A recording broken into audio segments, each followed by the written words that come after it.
It's Tuesday, July 10th, and I'm your host, Paula Hersey. On today's show, Chief Sonnabend and I talk ice cream and community impact and employment opportunities in the dispatch department. And if you're interested in a career with the Barnstable Police Department, be sure to stick around for Dispatch 101 with Lieutenant Mark Cabral. Let's start with some news you can use. The Harbor's Master's Office will be adding 25 names to each of the following mooring waiting lists: Centerville River, Cotuit Bay Shores, Cotuit Cordwood and Oyster Cove, East Bay, and North Bay. Names will be added to the end of the currently active waiting list in chronological order as drawn. Only one entry per individual per area. An individual town application form must be completed for each area. There is a $5 non-refundable application fee per person per entry. These waiting lists will again be closed after this drawing. Entries will be accepted from now to 4:15 p.m. on Monday, July 3rd. Only entries received by the Harbor Master's Office by the deadline will be entered. The drawing will be held on Friday, July 27th at 10 a.m. at Town Hall Hearing Room, 367 Main Street, Hyannis. All names picked from the drawing will have until Wednesday, August 15th by 4:15 to submit the required $25 waiting list fee. If not received at the Harbor Master's Office by August 15th at 4:15 p.m., the name will not be placed on the waiting list. All mooring regulations must be followed. Any questions? Please view the Harbor Master's webpage, www.townofbarnstable.com/harbormaster, or contact the Harbor Master's Office staff at 508-790-6273. Another sure sign of summer: tax bills were mailed June 29th, and the first quarter is due August 1st. Second quarter will be due November 1st. What do you do on a rainy Friday afternoon in July with the kids? Well, here in Barnstable, you go get an free ice cream cone, and meet the Chief of Police and a few of Barnstable's finest officers. Channel 18 never misses a chance for ice cream, and we caught up with Chief Sonnabend at Katie's Ice Cream in Hyannis last Friday.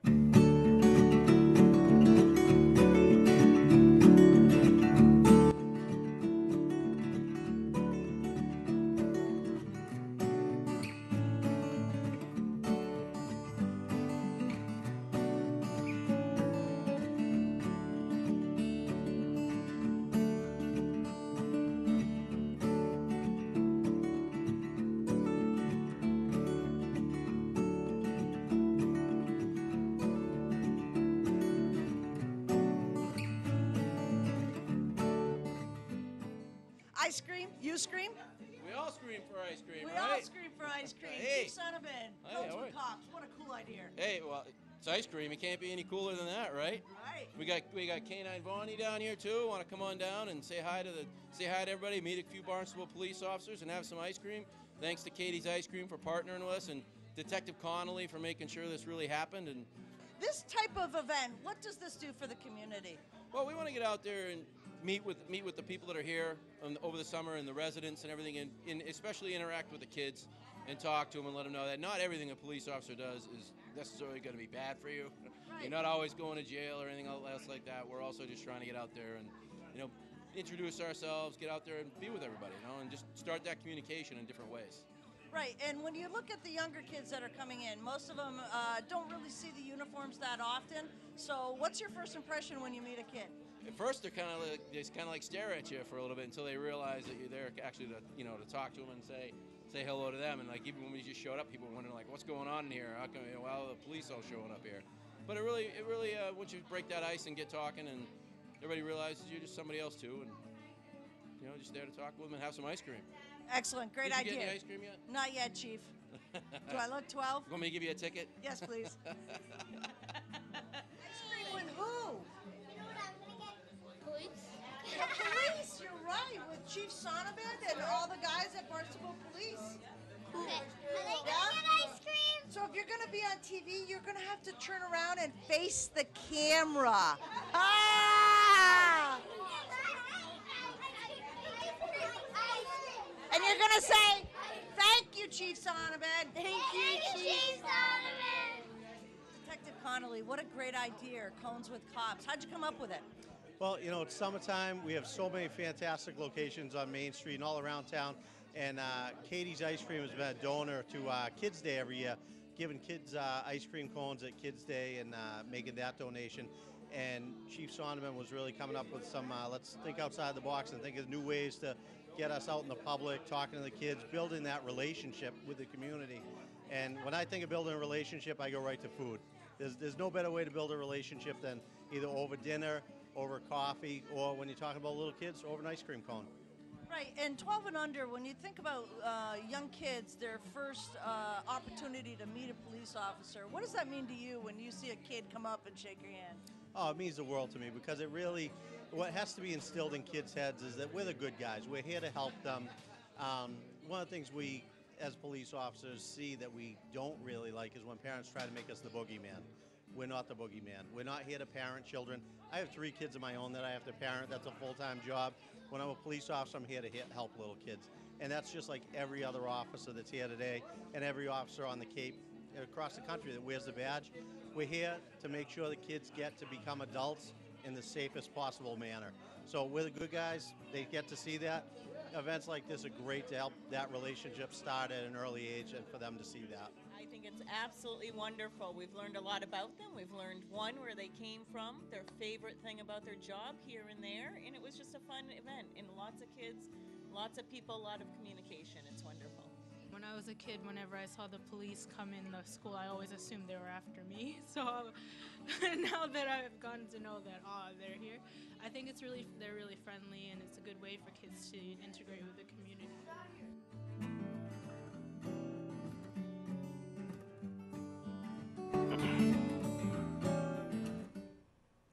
Chief, you like ice cream. Yeah. I had so many people ask me, how many ice creams did you eat? I only had one. I didn't even have a cone. I had a cup. So there you go. I got away with eating no cones. I had a cup. But it was a wonderful event. There were so many young kids there. Their eyes got as big as saucers when they saw, folks in uniform, and the little boy who literally leaned into Vonnie. And that dog just looked at the little boy and said, "Okay, go ahead, you can lay on me." Yeah, it was excellent. I had a great time. The people, people came out in the rain. It was awesome. I was really kind of expecting, they were going to say, "Oh, it's raining. We don't really expect anybody to show up." And I kind of was halfway thinking that no one was going to be there. That was really going to put a damper on things. But people really came out. There was a line out the door, and people actually stood in the rain for a little while and coming in, and it just speaks volumes. People want to come out and see us, and it made the guys feel good too. The guys and the gals that work here, and it made them feel good to get out and connect with people in a different way, other than like pulling somebody over for a ticket or investigating a crime or having to tell someone that one of their loved ones got hurt or something. It was so much nicer, and it helps morale so much. It does, and it seemed like there were just smiles ear to ear from from the kids right through to your detectives. So. It's okay to smile. It's okay to smile. I love Got to remind people of that every once in a while. It's okay to smile and be nice. And speaking of that, we've had, I know this really wasn't on the agenda you were talking about, but people really need to take the time and slow down. We've talked about it a couple of times, and I know you brought it up a couple of times on the various shows leading into the summer, but over the past couple of weeks we've had some fairly serious pedestrian accidents. Yeah. We had one on Main Street the other day. We had one on South Street the other day. And they were revolved around crosswalks, and people are not paying attention to crosswalks. Cars are passing cars that stop for crosswalks. People are not paying attention. They're driving too fast on Main Street. Slow down. There's a lot of people out, especially after dark. You got to take some extra time to look around. Right, and it doesn't take that much more planning to add a little 5 or 10 minutes to your schedule to take the time and to slow down. No, it doesn't. And if we catch it, we're gonna take the appropriate action. Great. But it's so much easier just to wait a minute, and it's not just the phones. You can wait a minute to adjust your radio. You can wait a minute to take a bite out of your sandwich. Right. It's not worth hurting somebody else. Something you'll have to live with for the rest of your life. So just take it easy. Right. We don't want that call to go to the new dispatch center. No. If at all possible. And you are looking for dispatchers. Speaking of the new dispatch center, we are looking for more dispatchers. As you know, right now we had 2. We hired 12, so it should have been 14. But right now, the numbers are dwindling as we proceed through training, and people realize, hey, maybe this really wasn't for me, or they get other job offers. Some of them get hired as police officers. So now we have some vacancies, and if you go to the town of Barnstable website under the Human Resources, and you go to positions open to the public, there's something in there, and it sounds kind of clunky and bulky: telecommunications specialist / jail assistant. That is a police dispatcher. I promise you, that is a dispatcher. If you go there and read it, and it gives you all the qualifications that we're looking for, and we are, just throw that out there on the side. I know there's other places looking, but we're the highest paid right now on the Cape. So if you want to come work for a great place to work and a great bunch of people in a great town, put your name in. And we are really seriously looking for people that grew up in this community and have an investment here. We want people that know when someone calls and they refer to some unwritten path, that they know where it is. So we really, really, really, really want some people that have grown up in town and are interested in this type of career. And it has gotten to be so important in today's day and age. It is much more than just pressing a button and putting directions out over a radio. We have EMD here. People's lives are literally in your hands when they call and they're looking for help. You are going to be the first person they're going to talk to, and you're going to have the opportunity to make a huge difference in somebody's life when they really need it. So please, take the time and apply, and come and see if it's for you. If I didn't have the best job in the world, I'd apply. You can't have the best job in the world because I have it. Okay. We'll agree to disagree on that one. But we do, immediately following our conversation, we do have Dispatch 101 with Lieutenant Mark Cabral, who is the supervisor, who's going to explain a lot more about the dispatch, how it works, and what type of person is kind of, geared for that. It's not necessarily somebody in law enforcement. No. It might be somebody who's a computer nerd or a human services type of person. So there's, all sorts of qualifications, and Mark will walk us through all of that. It is its own profession. It really is. Excellent. Well, thank you so much, Chief. We really appreciate your time this morning. And we'll see you in Marston's Mills this afternoon. I will see you. Have some barbecue. Excellent. Talk Thank to you later. Bye-bye. Where does your call go when you call 911? Who are the operators who answer your call? We take a deep dive into emergency dispatch with Lieutenant Mark Cabral, who oversees this important department for the Barnstable Police. He helps us understand how merging the police and Hyannis Fire dispatch will help the community. With me today, Lieutenant Mark Cabral, who is the supervisor for dispatch at Barnstable Police Department. We are changing over to a new system combined with Hyannis Fire. Mark, welcome. Thank you, and good morning, Paula. So this is a big deal. Lots of moving parts, as we said. So give us just a little overview of what the role of dispatch is in fire and police. So in the first responder world, the dispatcher is really almost like the pre-first responder. They're not just taking the phone call and sending a car. They're asking a lot of important questions that dial in the resources that we need to send to that call so that we can get the best care or the best police response as quick as possible. So it really has changed from 20, 30 years ago or even 10 years ago, where it just might have been a police officer answering the phone and sending the guys out, or a firefighter answering the phone. It's really now a profession where the people that work in there are highly trained professionals, and a lot goes into the first day they take that call and get those resources out. Okay, so right now you're currently changing or adding staff. Tell us a little bit about how you're staffing this dispatch center. Okay, so on a day-to-day basis at the police department, and just leaving the merger out of it for a minute with Hyannis Fire, we typically have 3 police officers or dispatchers that work during the day shift, 3 during the evening shift, and at least 2 during the midnight shift hours. So that would be just strictly the person manning each console. We also have a supervisor that manages the station that's in close contact with them as well and can help out in there as well. So the room is staffed pretty heavily for the call volume that we end up doing. Okay. And these are professional people. They go through training and some other kind of things to do to become this dispatcher. Like you said, it's just not somebody sitting in a chair answering the phone and say, okay, we'll send a car. Absolutely. So our new program that we just put in place, it's basically we're moving to a full professional civilian dispatch with help from the police when needed and police oversight.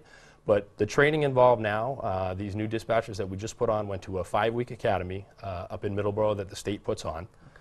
So there they get most of the basics that they need. They come home, do another 2 weeks, what we call in-house, where they're getting up on CPR and some emergency medical dispatch certifications. And then after that, they finally hit the desk, and they're in a one-on-one training anywhere from like 4 to 8 weeks before they're really all the way on their own. So it's about, somewhere in the neighborhood of 3 months, or it could be a little less or a little longer, depending on the progress.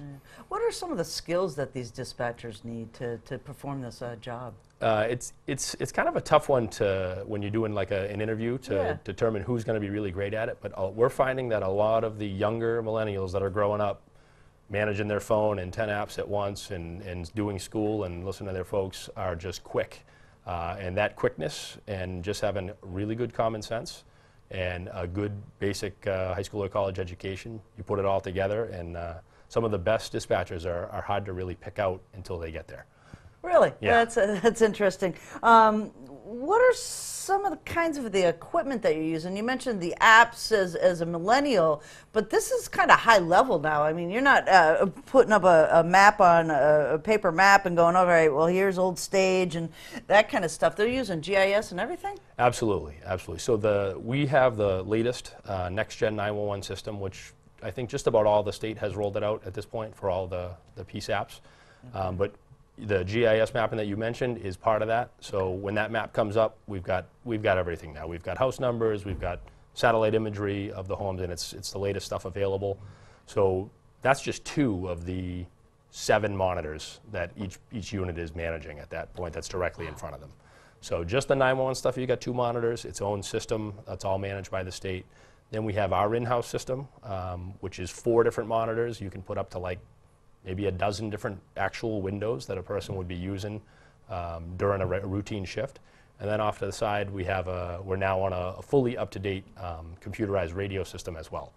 So all this stuff has come about. We did a renovation over the winter, and took us literally from some 1980s era equipment that was still in that room to the latest and greatest stuff available. Okay, so now we're ready. Let's talk merger. So fire is going to come into the police center dispatch. Yes. How did that come about?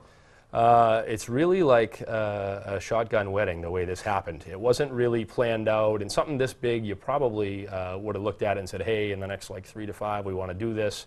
But really what happened was with us pushing to get that professionalized staff and the new fire chief over at Hyannis Fire, Chief Burke, coming in and kind of coming in on the late end of that building construction.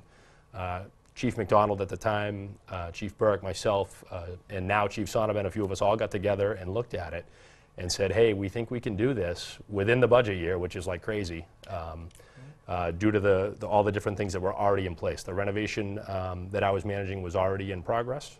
The civilian staff had already been approved and was being hired.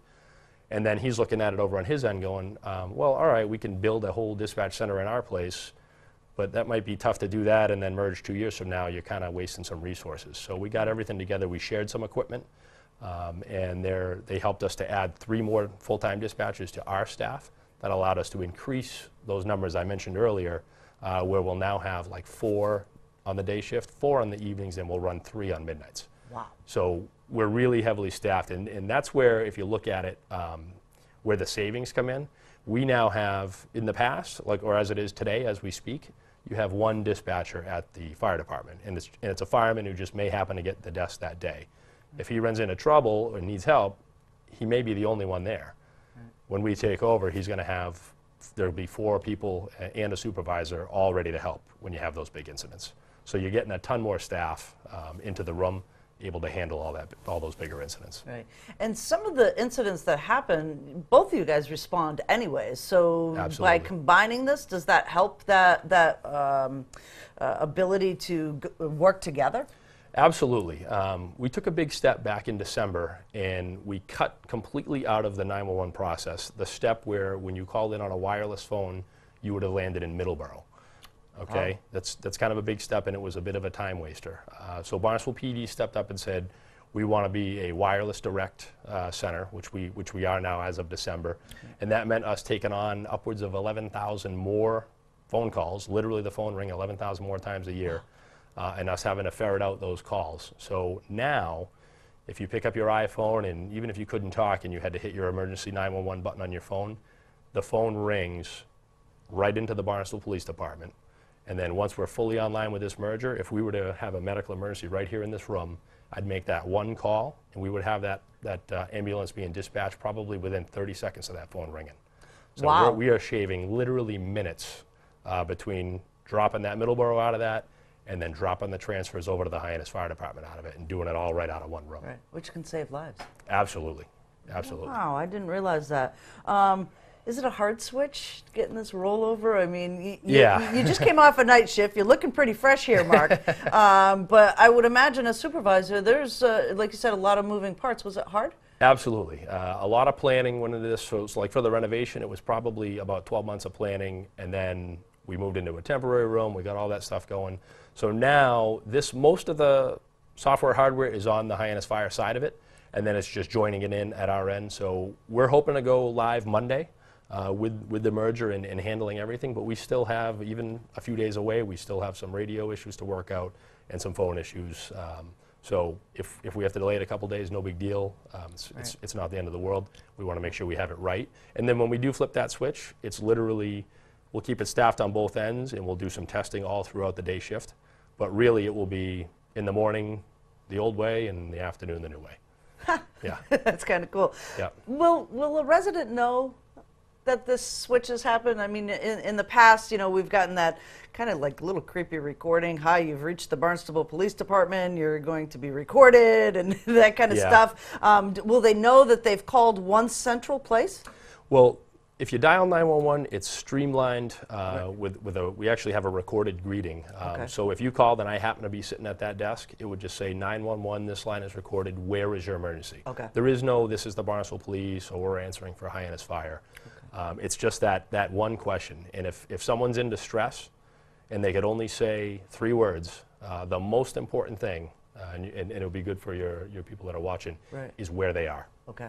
If we know what's wrong, that's helpful too, but if it's literally an intruder's in the home, or they're having chest pain and they're down to just a couple of breaths, knowing where they are is the most important thing that we're gonna want from them. That's why we open with that question. Okay, so where are you is the most important question. Absolutely. Yep. And then let's just come back to cell phones just for a second. As you know, more people are losing their landline. They're not renewing it for whatever reason. The phone itself, is that going to be part of this mix where you'll be able to pick up that coordinates of the phone where somebody is if they can't tell you where they are? Absolutely. The newest next-gen 911 system that we're on now is pretty accurate, but it has a lot of variations. It varies with carrier, it varies with weather, it varies with, I would imagine, us being in the basement here, a lot different than if we were outside. So when we were testing that, we would call 911 right in the dispatch center itself, and it would give us, just like if anyone's ever used the Find My iPhone app, it gives you like a circle. Sure. And on ours, it's much more enhanced. It'll say the accuracy is 92% that the person is within 48 meters of this dot. So we'll know. And then I walk outside of the police station in the front parking lot, and that shrinks right down to 6 meters. So we don't want people to depend on that, knowing where they are, but the technology is very, very good that in good conditions, we're generally going to know right where they are so that we can send help very quickly. You excited to have the project come to completion? Yeah, it's nice. If hardware-wise in the room, we've come a long way, and then now the end result being that someone can dial on their phone 911 on a cell phone and have an ambulance going as quick as possible is really the ultimate goal. And there is no quicker service anywhere in Massachusetts. If you're within the town of Barnstable, and especially within the village of Hyannis, it's one-stop shopping. You're talking to one person. In the past, go back 6 months, and you called right now, you might talk to someone in Middleborough, then you might talk to me, then I'd kick you over to Hyannis Fire, and then it would get kicked back to me, and I might give you the CPR instructions, a police officer at the Barnstable Police Department. So it really wasn't a great system. And now, this is as good as it gets in this state, and we're doing it right here. Fantastic work, Lieutenant. Thank you. Thank you.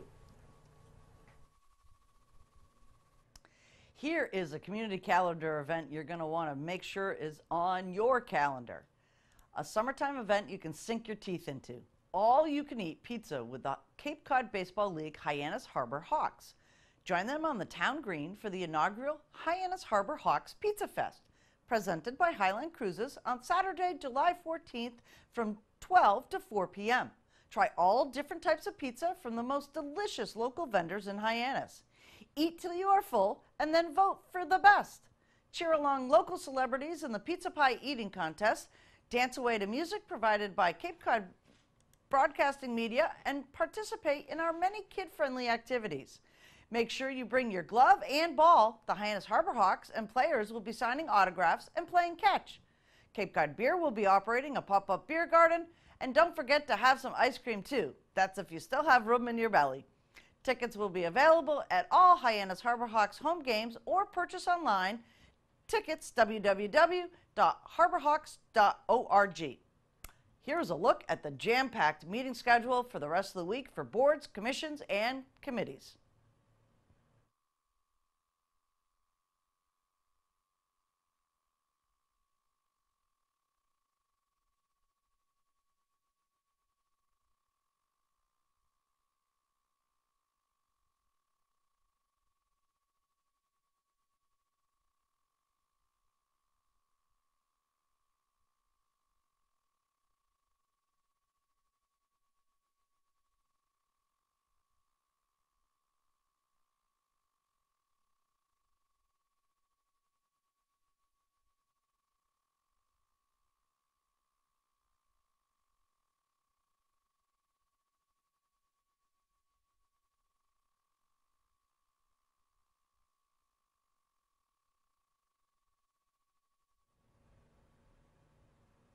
Comments, suggestions, accolades? Connect with us on Facebook, email us, or send us an old-fashioned note by carrier pigeon. Channel 18 works. For you. I'm Paula Hersey, and thank you for watching Barnstable Today.